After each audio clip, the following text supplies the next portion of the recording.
नमस्कार, news nation digital के हमारे इस खास एपिसोड खबरें दुनिया की में आपका स्वागत है। मैं हूं सुमित कुमार दुबे। शुक्रवार को रूस से एक हैरान करने वाली खबर आई।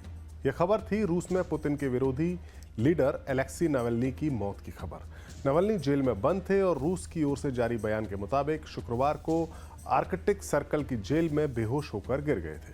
उनकी तबीयत खराब थी, वो शाम को टहलकर वापस लौट रहे थे, जिसके बाद उन्होंने अच्छा महसूस नहीं होने की शिकायत की, जिसके बाद वो बेहोश होकर गिर गए थे।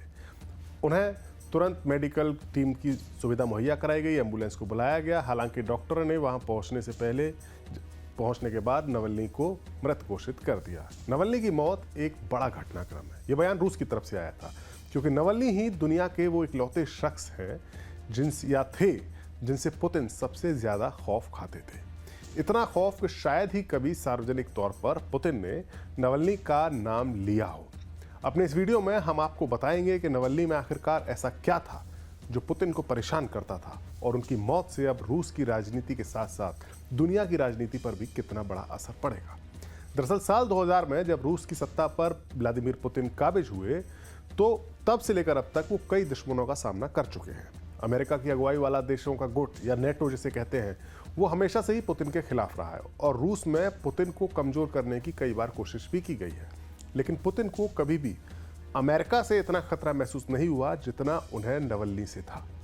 दरअसल नावल्नी पेशे से एक तेजतर्रार वकील थे और रूस में उनकी पहचान पुतिन के एक बड़े विरोधी के तौर पर थी। नावल्नी ने रूस में पुतिन की सरकार के भ्रष्टाचार के खिलाफ ब्लॉग लिखकर अपने विरोध का आगाज किया था। बाद में वो रूस की जनता के बीच पॉपुलर होते चले गए।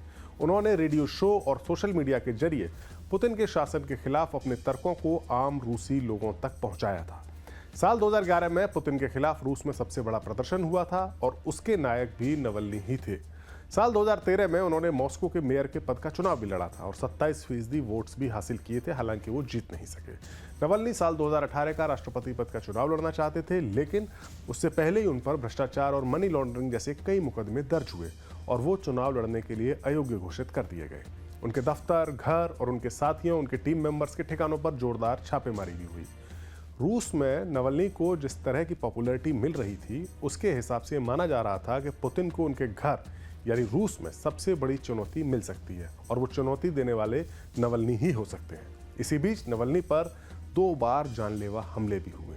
एक बार तो उनके चेहरे पर हरे रंग का एक जहर भुजा पेंट तक कर दिया गया। अगस्त 2020 में नावल्नी साइबेरिया के दौरे पर गए थे, जहां से मॉस्को लौटते समय नावल्नी बीमार पड़ गए थे। इसके बाद नावल्नी को इलाज के लिए जर्मनी ले जाया गया था। कई हफ्तों बाद जर्मन सरकार ने चौंकाने वाला दावा किया था कि नावल्नी को जहर दिया गया था। कुछ दिनों बाद नावल्नी ने अपने YouTube चैनल पर एक वीडियो पोस्ट किया। उन्होंने दावा किया उस वीडियो में कि उन्हें खुफिया अधिकारियों ने जहर लगाकर या जहर देकर मारने की साजिश रची थी। जहर दिए जाने के 5 महीने बाद जनवरी 2021 में नावल्नी वापस मॉस्को आए और मॉस्को पहुंचते ही उन्हें गिरफ्तार कर लिया गया।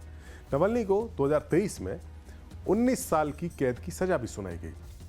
अधिकारियों ने 2 साल की कैद की सजा देने का आदेश दिया पहले, बाद में उसको बढ़ाया गया। उन्हें ऐसी जेल में रखा गया जो कैदियों के साथ बुरा बर्ताव करने के लिए कुख्यात थी, बदनाम थी। बहरहाल उसी जेल में अब नावल्नी की मौत की खबर भी आई है। रूस की ओर से इसे एक सामान्य मौत कहा जा रहा है, लेकिन दुनिया ऐसा मानने को तैयार नहीं है, खासतौर से रूस के दुश्मन देश। अमेरिका के प्रेसिडेंट जो बाइडेन ने तो इसके लिए सीधे सीधे पुतिन यानी रूस के राष्ट्रपति को जिम्मेदार ठहराया है।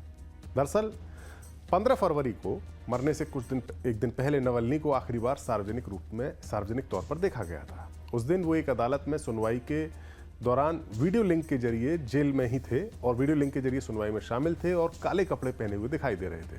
सुनवाई के दौरान उन्होंने जज से मजाक तक किया था। अगले दिन 16 फरवरी को रूसी अधिकारियों ने दावा किया कि वो जेल में टहलने के बाद बेहोश हो गए और उसके बाद उनकी मौत हो गई।